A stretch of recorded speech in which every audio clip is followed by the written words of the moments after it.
새벽빛 묵상 누가복음 9장 28절에서 36절 십자가와 부활의 말씀 그리고 죽기 전에 하나님의 나라를 볼 자들도 있다고 하신 말씀 그 말씀을 하신 후 8일쯤 지나서 예수님께서 베드로, 요한, 야고보를 데리고 기도하러 산으로 가십니다. 기도하실 때 예수님의 용모가 변화되고 옷이 하얗게 되어서 광채가 납니다. 갑자기 두 사람이 나타났는데 모세와 엘리야입니다. 모세가 시내산에서 하나님의 영광 속으로 들어가서 대면한 것처럼 예수님도 지금 그런 시간을 경험하십니다. 그보다 더 활짝 하나님의 나라가 열린 것만 같습니다. 모세와 엘리야는 하나님의 구원 역사의 증인이자 율법의 수여자이며 능력의 종들입니다. 그리고 누구보다 이스라엘 백성들, 그 양떼들 때문에 모함과 억울함도 겪고 또 그들 자신이나 백성들이 원한 대로 그들의 이야기는 흘러가지 않았습니다. 그들 역시도 하나님의 능력뿐 아니라 하나님의 종들의 고난을 보여주는 증인입니다. 또한 모세는 무덤이 어디 있는지도 모르고 엘리야는 승천했고 지금 살아서 예수님과 대화하고 있습니다. 이런 부활의 산 증인들이 또 어디 있겠습니까? 그들은 구약의 십자가와 부활의 증인들입니다. 그래서 31절에 보니까 모세와 엘리야는 예수님께서 예루살렘에서 별세하실 것을 말합니다. 여기서 별세라고 번역된 단어는 구약을 히브리어로 번역한 70인경에서는 출애굽을 뜻하는 말입니다. 그래서 여기 이 단어 하나로 구원의 두 가지 비밀을 보여주고 있습니다. 쉽게 말해서 우리도 왜 떠날 때가 됐다라고 할 때 문자 그대로 출발하거나 떠나는 의미도 있지만 사라져야 된다라는 의미도 있고요. 죽음을 의미하기도 하듯이 말입니다. 예수님께서는 예루살렘에서 새로운 출애굽, 완전한 출애굽을 이루실 겁니다. 그러나 동시에 예수님은 이 세상을 떠나실 겁니다. 죽음을 맞이하실 겁니다. 예수님의 별세가 우리의 출애굽, 구원이 될 겁니다. 세상은 출세를 해야 가족을 살리고 나라를 살린다고 생각합니다. 그러나 예수님의 구원은 별세를 통해 이루어졌습니다. 그래서 세상의 영혼과 하나님의 메시아는 이렇게 다를 수가 없습니다. 목숨을 잃으면 얻으리라. 예수님 자신이 앞으로 하실 일이고 또한 예수의 길을 따르는 우리들의 자세입니다.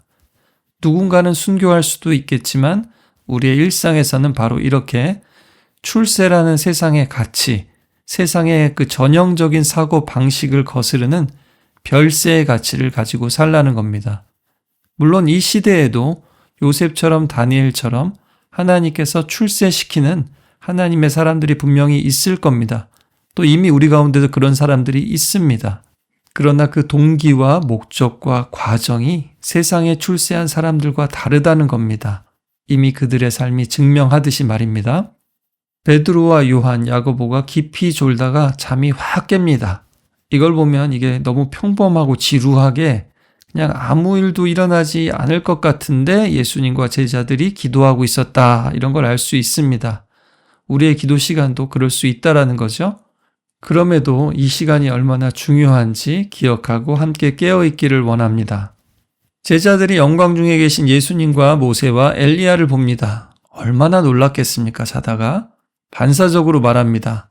주여, 우리가 여기 있는 것이 너무 좋습니다. 예수님, 모세, 엘리야를 위해서 각각 초막 셋을 짓고 여기 살아요. 황홀경에 빠진 겁니다. 너무 좋아서 하는 말이지만 허튼 소리가 되고 맙니다. 아니, 어떻게 보면 하나님의 뜻에 그리고 예수님의 길에 가장 반대되는 반하는 소리가 되고 맙니다. 왜냐하면 예수님은 여기 머물러 계시면 절대 안 되거든요. 그러면 우리가 구원받지 못하거든요. 그래서 다시 산 아래로 내려가셔야 하기 때문입니다. 여기는 영광의 자리입니다. 하나님의 음성이 분명하게 들리는 자리입니다. 그러나 예수님의 비전의 자리는 여기가 아닙니다. 예수님이 가야 할 곳은 산 아래입니다. 이어지는 이야기에서 보듯이 그곳에는요, 귀신 들린 아이가 경련을 일으키고 아버지가 아이 좀 살려달라고 울부짖는 고통의 세계, 눈물의 세계, 우리들의 현실입니다. 말씀 듣고 은혜 받은 제자들마저 서로 시기하고 경쟁하고 다투는 출세의 세계입니다. 결국 그런 사람들을 고통에서 건져주고 하나님께로 바른 길로 인도하는 예수님을 십자가에 못 박는 곳입니다. 성경은 날카롭게 논평합니다.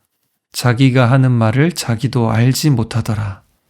여러분, 이 말씀이요, 예수님께서 십자가에서 아버지 저들을 사하여 주십시오, 저들이 하는 것을 알지 못함입니다 라는 것과 얼마나 비슷합니까? 바리새인 서기관들, 대제사장과 장로들만, 결혼 유다만 예수님을 십자가에 넘긴 게 아닙니다. 로마의 권세와 군사들만 예수님을 십자가에 못 박은 게 아니라는 말입니다. 누가요? 자기가 하는 말을 알지 못하는 제자들, 자기가 하는 행동을 알지 못하는 사람들 모두 십자가 사건의 공범입니다. 그리고 그것이 바로 모든 인류의 모습이기도 합니다. 그러면 어쩌면 좋을까요?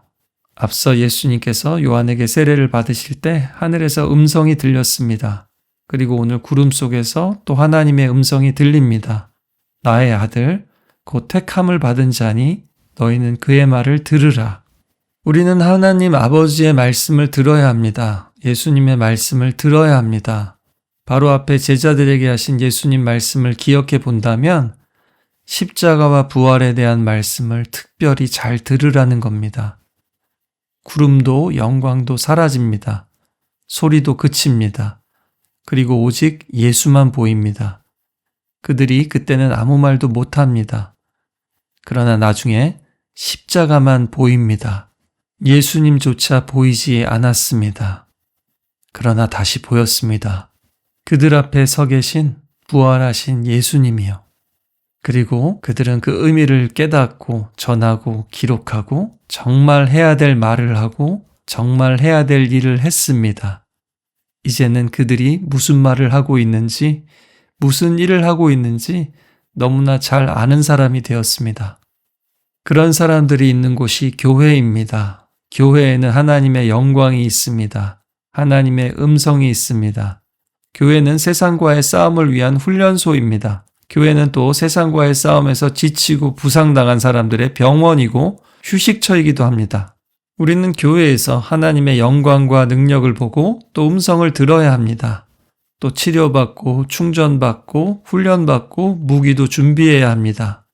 그러나 잊지 말아야 합니다. 교회가 우리의 목적지는 아닙니다. 우리의 비전은 세상 속에 있습니다. 여기가 좋사오니에서 끝나면 안 됩니다. 너무나 좋은 곳은 맞습니다. 그러나 그 좋은 곳을 맛본 제자들은 우리 예수님처럼 다시 산 아래로 세상 속으로 다시 나아가야 합니다. 여전히 출세하려는 사람들로 가득한 그곳, 그렇지 않으면 루저가 되고 고통과 차별과 억압을 받고 있는 그곳, 그 출세의 가치가 아니라 별세의 가치를 가지고 살아가면 사람들이 미워하고 죽이려 하는 바로 그곳, 아니 출세한 사람들마저 자기가 무슨 말을 하고 무슨 일을 하고 있는지 모르는 바로 그곳, 그곳은 뉴스에 나오는 그들의 그곳이기도 하고 우리가 매일 부대끼며 살아가는 바로 이곳이기도 합니다. 그곳은 바로 십자가와 부활의 그곳입니다. 오늘 졸다가 화들짝 놀란 제자들처럼 우리도 다시 한번 깨어서 기도하기를 원합니다.